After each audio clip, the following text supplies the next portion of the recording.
ছোট হয়েছে বাজেট, তাই চলতি বছরের চেয়ে কমেছে বাজেট ঘাটতির অঙ্ক।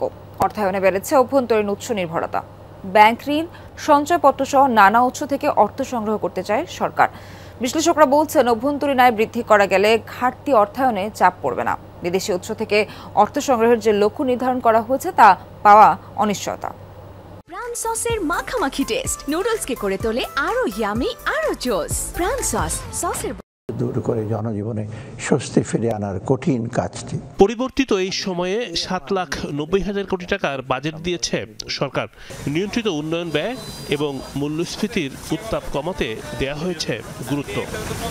প্রস্তাবিত বাজেটে ঘাটতি দাঁড়িয়েছে 2,26,000 কোটি টাকা, যা মোট দেশজ উৎপাদন বা জিডিপির 4 ভাগের কিছুটা কম। ঘাটতি অর্থায়নে অভ্যন্তরীণ উৎসের দিকেই ঝুঁকেছে অন্তর্বর্তী সরকার। এক্ষেত্রে ব্যাংক খাত থেকে নেওয়া হবে বড় অঙ্কের ঋণ। প্রশ্ন হচ্ছে, ঘাটতি অর্থায়নে অভ্যন্তরীণ উৎস নির্ভরতা কতটা টেকসই পন্থা? আমাদের ফিসক্যাল স্পেসটা বাড়াতে হবে।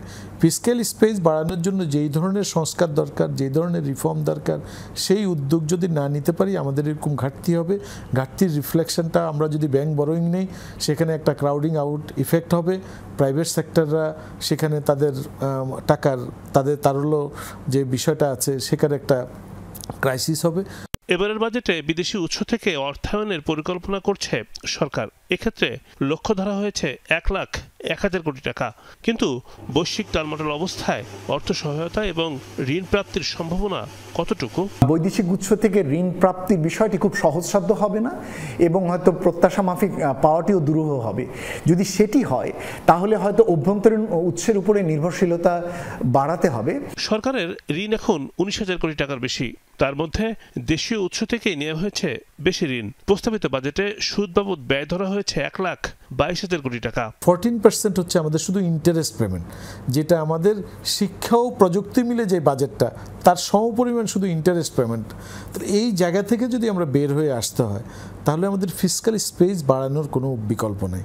যদিও বলা হয়েছিল যে অন্তর্বর্তী সরকারের শুরুতে প্রধান উপদেষ্টা বা তার যে ধরনের ইমেজ রয়েছে তাতে মাল্টিল্যাটারাল বায়োল্যাটারাল ডোনাররা প্রচুর ঋণ নিয়ে আসবেন, কিন্তু মনে রাখা দরকার যে ঋণ দেবার ক্ষেত্রে এটা একেবারেই প্রফেশনালি তারা দেখেন একটি কান্ট্রি, একটা রাষ্ট্রের কতটুকু ঋণ প্রদানের রিপেমেন্টের ক্ষমতা আছে সেই বিষয়গুলো বিবেচনা করে নেন।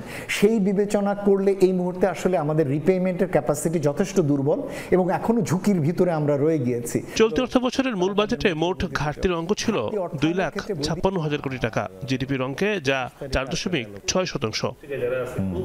রিমন রহমান, যমুনা নিউজ, ঢাকা। আমি তো সকালে উঠে